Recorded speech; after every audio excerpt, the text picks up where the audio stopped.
A questão que envolve futebol e dinheiro, ela é muito relativa. E nós temos exemplos concretos dessa relativização, né, do futebol. É claro que dinheiro é importante, lógico, quem é que vai abrir mão de recursos? Mas não é apenas dinheiro e não é apenas volume de recursos. Eu vou dar dois exemplos aqui. Um histórico que é caseiro, é nosso aqui do Brasil, que é o Flamengo de 95. Lembra do time dos sonhos? Bebeto, Romário, Edmundo e Sávio. Uma fortuna. Melhor ataque do mundo. Melhor ataque do planeta. 2.0, né? O ataque 2.0. Aquele time naufragou, foi um fracasso total. Então, e foram investidos valores pesadíssimos naquela oportunidade. Agora, a gente pode dizer, mas isso era do passado, hoje não é mais assim. É, e a gente pode trazer um outro exemplo, e um exemplo muito claro na nossa frente de um campeão. Paris Saint-Germain. O Paris Saint-Germain, em 2023, e jogaram 2024, não ganharam coisa nenhuma, só o Neymar e o Mbappé, só os dois, 410 milhões de euros. Depois teve o Messi, que veio ali pelo salário, né? Não teve um custo em cima disso, mas nós tínhamos, então, esse não era o ataque dos sonhos, era o ataque, né, uma epopeia em termos de ataque ou de jogadores ali de excelente qualidade. 410 milhões dá 2,5 bi. Dinheiro investido pesado ali, não ganharam nada. Em 2025, a folha lá naquela oportunidade, em 23 e 24, 739 milhões de euros. Este ano, a folha do Paris Saint-Germain é 329 milhões. Mas ainda é muito maior do que quando era lá atrás, onde não tinha ainda o dinheiro árabe, claro. E aí o Paris não ganhava, enfim. Era claro. Um time operário de grife, digamos assim. Né? Então, ele não ganhava. Sendo o Mbappé e o Messi. Ele não ganhava com dinheiro árabe e passou a ganhar agora, claro, com 329 milhões de folha, é considerável. Não é pouco. Mas é longe dos quase 800 milhões com esse trio fantástico. E já ganharam a Champions League.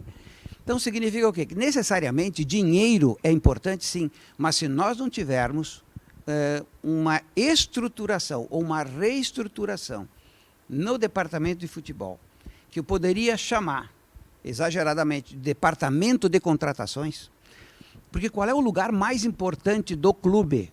Eu acredito que nem seja o presidente, porque o presidente é um grande coordenador.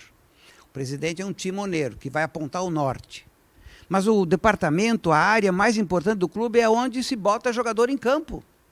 O objetivo final de qualquer time de futebol é ganhar, é disputar campeonatos, é ter uma equipe competitiva para poder ganhar. O senhor está dizendo que o dinheiro novo vai vir daí, de um departamento de contratações que vai olhar melhor e ganhar dinheiro a partir disso. Mais do que isso, nós precisamos otimizar as contratações. Quantas contratações nós fizemos ao longo dos anos? Agora, eu falo recentemente, dos últimos 10 anos. Né? Nós Só temos de 2018 para cá, 100. Mais de 100. 100. Quanto envolveu isso em termos financeiros? Mais de R$1 bilhão envolveu em contratações. Esse dinheiro, ele não deu resultado do retorno que deveria ter R$1 bilhão. Então, quando a gente diz, por exemplo, que eu tenho ouvido, vamos contratar 5 jogadores, 6 jogadores, 4 jogadores de ponta. Perfeito. Primeiro, para um jogador de ponta, no mínimo, vamos calcular aí 50 milhões cada um. Então nós estamos falando de 250 milhões de reais. Que tem que ser aportados ali. Vai ser aportado de que jeito? Segundo, quem garante que esses 6 jogadores, 5 jogadores vão dar certo? Nessas 100 contratações, quantas nós podemos tirar de que deram resultado? 10%? 15%? É muito pouco resultado pelo tamanho do investimento que se faz. E você já tem, Vladimir, os nomes, ou pelo menos o perfil dos dirigentes ou executivos para nossas contratações? Nós temos que trabalhar, e esse é um ponto de minha discordância com relação até aos demais candidatos, que já tem prato feito. Já tem nome para cá, nome para lá, então a minha discordância é essa. Nós temos que trabalhar projeto e perfil. Porque sempre foi assim o Grêmio.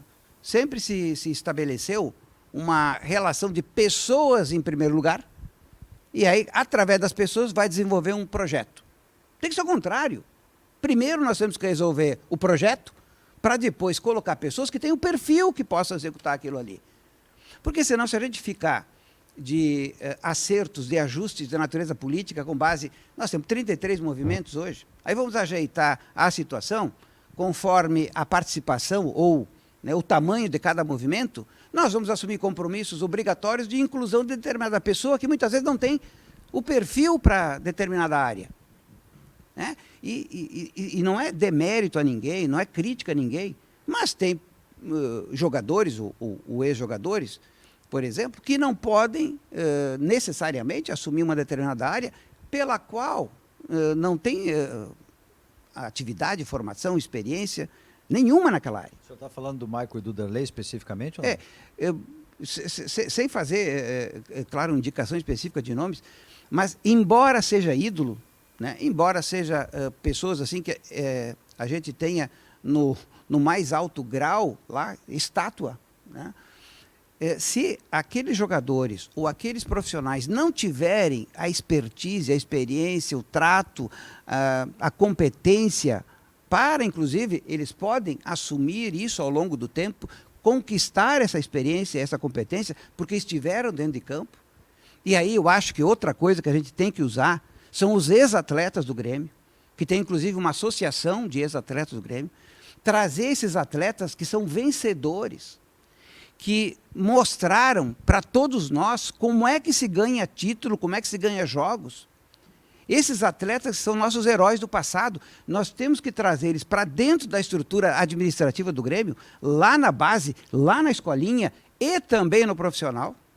Porque nós chegamos ao cúmulo de, no profissional, termos jogadores com problema de fundamento, de como dominar uma bola. Pelo que a gente vai nos jogos aí e percebe de alguns jogadores. A dificuldade de fundamento. Então, encostar os jogadores que têm aquela característica, primeiro, de campeão, e também a característica de jogadores técnicos, que possam, entre aspas, ensinar os atuais jogadores. Porque hoje nós vivemos uma situação diferente do passado, em que havia ali, e essa é uma necessidade também, que nós brigamos em relação a isso, resgatar a identidade do Grêmio, que o Grêmio tem perdido ao longo dos anos. E isso é um fato grave, porque nós estamos normalizando a derrota. Nós estamos nos conformando com a derrota. Aquele Grêmio que levou o carimbo de imortal não foi apenas por aquela epopeia nos aflitos. Não foi ali. Só ali. O Grêmio imortal foi aquele que brigou sempre até o último segundo de jogo e conseguimos ali, inclusive com aquela situação do De Leon, né, sangrando, aquilo é o Grêmio. E nós fomos ao longo do tempo perdendo isso. As novas gerações que estão chegando não acompanharam isso lá no passado. Então elas só veem nos vídeos, no YouTube, essas coisas. Então elas têm dificuldade de entender como o Grêmio era. O Grêmio precisa resgatar isso. Agora, como é que se resgata isso? Não é só dentro de campo. Essa não é... o time tem que ser aguerrido, mas antes do time ser aguerrido e brigador, o clube tem que ser aguerrido e brigador. Tem que partir de cima. Se nós pegarmos aqui a RBS, ela tem um CEO. Se nós pegarmos uma empresa, ela tem um dono, um presidente. Se nós pegarmos o governo, tem um prefeito, um governador. O prefeito, o governador, o presidente de entidades refletem exatamente o que acontece na sua estrutura. Então, se nós somos lentos, omissos e devagar no comando, a estrutura vai ser omissa, lenta e devagar. Nós precisamos de dinamismo. Nós precisamos, por exemplo, nós precisamos de um Hélio Dourado, sanguíneo, brigador. Nós precisamos retomar um Fábio Koff, por exemplo. Mas é difícil achar esses dois aí, hein? Olha, a régua muito, hein? O senhor vai ter que procurar no mercado. Mas nós precisamos aí, encontrar. Mais negociador, o Fábio Koff era um gentleman, mas quando tinha que chamar o time à chincha, ele ia, publicamente fazia. Nós precisamos do maior vice de futebol que nós tivemos na história, chamado Luiz Carlos Silveira Martins. O Cacalo, foi o maior. Por quê? Porque ele sabia falar com a torcida, mostrar sua indignação com o resultado negativo e, ao mesmo tempo, contornar internamente o vestiário. Você quer encontrar esses nomes na política do Grêmio ou executivos de futebol remunerados e profissionais da área? Aí, nesse caso, nós temos que ter uma estrutura de execução baseado numa definição de cima para baixo. Na estrutura. Tem que partir do seu presidente, esta visão, esse estado anímico permanente, até o mais humilde funcionário do clube. Isso tem que ser o clube, por isso o clube tem que ser aguerrido, não só apenas o time em campo. Porque o time em campo reflete o restante. Haverá o executivo de futebol, como a gente imagina hoje, né? Porque o mercado do futebol ele ficou muito complexo desde aqueles tempos para cá, né? Muito complexo. Né? Um jogador tem muitos donos. E os executivos de futebol estão habituados no mercado para fazer essa série de negociações. O senhor pretende ter isso, um executivo de futebol para um CEO? Dentro desse perfil, tem... contratados no mercado. Tem vários, e aí é que está. Não levar em conta a questão política. Não levar em conta a questão da amizade. Nós temos excelentes gremistas, maravilhosos, históricos inclusive, mas que em determinada área não funcionariam. Tem determinadas áreas do clube que têm que ser absolutamente profissionais. Tem que ser técnicas. Inclusive a reformulação de todas aquelas áreas de avaliação técnica de jogador. Nós precisamos detalhar, por exemplo, quando vai se contratar um jogador, e aí eu posso citar alguns nomes aí que foram inexplicáveis, as contratações. Por exemplo? Vamos, para também não... Precisa ser uns 2 aí, 3, porque se fala que tem muitos erros. Sendo sanguíneo, nos dê 2 nomes. JP Galvão. Podia voltar um pouquinho mais no passado. André Balada. Agora, recentemente, é complicado falar, porque o campeonato está em andamento, então tem jogadores que estão jogando ali que não merecem a camisa do Grêmio, mas estão ali, e a gente enxerga aquilo ali. Se nós voltarmos um pouquinho e analisarmos como esse jogador estava no time anterior, a gente vai ver que lá também não funcionava, mas a gente fala e contrata esse jogador. O JP Galvão pode ser um exemplo clássico dessa situação toda, né? Um exemplo clássico. Porque ele tinha bons números no CDD, bons números. Ele tinha sido da seleção italiana. Ele é um cara de nome. Agora, eu, torcedor, não tenho condições, hoje, por exemplo, fora da estrutura, de avaliar se aquele jogador, se o JP era um jogador que tinha condições de fazer isso, de entrar em campo no Grêmio. E a gente, logo que vê o jogador ali, percebe que não era tudo aquilo. E aí o que acontece? O clube acaba, e o treinador acaba insistindo com o jogador para tentar recuperar o jogador. Mas quanto mais se tenta recuperar um jogador que não tem condições de vestir a camiseta do Grêmio, em condições piores fica o time como um todo.